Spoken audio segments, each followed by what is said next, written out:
뉴스바우 등호 현주 기자, 세상소리 뉴스 등호 보이스 오브 월드, 박용진 의원은 7일 SNS에 윤석열 대통령을 겨냥해 대통령 집무실 시위도 허가되는 판이라니 졸렬하기 짝이 없다는 공격성 발언을 냈다. 윤 대통령이 문재인 전 대통령 양산 사저 주변 보수단체 시위에 대해 입장을 낸 걸 두고 차라리 아무 말 하지 않은 것이 더 나았을 것이라는 논평을 냈다.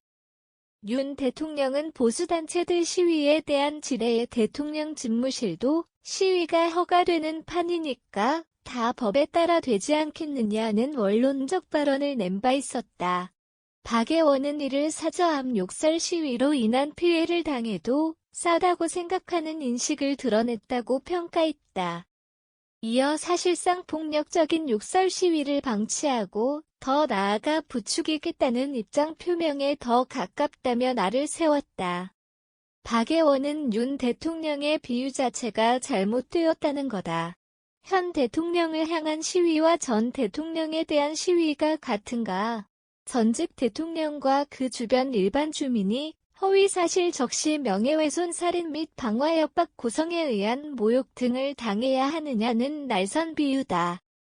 박 의원은 윤 대통령의 키워드인 자유를 겨냥해 어떤 개인의 자유가 침해되는 것이 방치된다면 우리 공동체 구성원 모두의 자유마저 위협받게 됩니다. 지난 5월 취임사에서 인상 깊었던 구절이라며 자유는 국민 모두가 누릴 수 있어야 한다.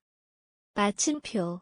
국민의 기본권 침해를 방치하고 더 나아가 법을 빙자해 진영 논리와 편가르기 식인식을 드러낸 윤 대통령의 졸렬한 태도에 다시 한번 심각한 우려를 표한다. 박 의원은 되로 주고 말로 갚는다는 표현이 적절할 정도로 법 따라 하는 수밖에 없지 않느냐는 윤 대통령을 향해 졸렬하다는 공격을 주저하지 않는다. 민주당 윤건영 의원 또한 이전에 할 수 있는 조치를 하라는 요청을 윤 대통령에게 압박한 적이 있다.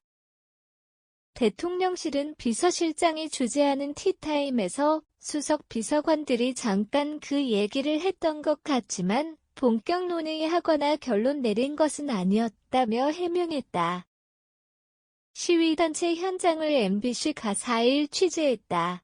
10분 동안 소음이 평균 65dB를 넘어야 집회를 금지할 수 있는데 5분은 소음을 크게 틀고 5분은 작게 틀어 소음 평균을 맞추는 방법까지 쓰고 있다는 경찰 관계자를 인용했다.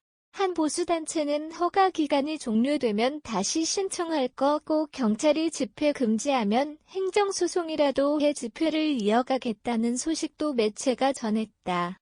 용산 대통령실 청사 주변 시위도 법이 허용해 어쩔 수 없는 상황에 특별히 문 전 대통령 주택 주변 시위에 딱히 뭐라 할 근거가 없다는 판단으로 보이긴 한다.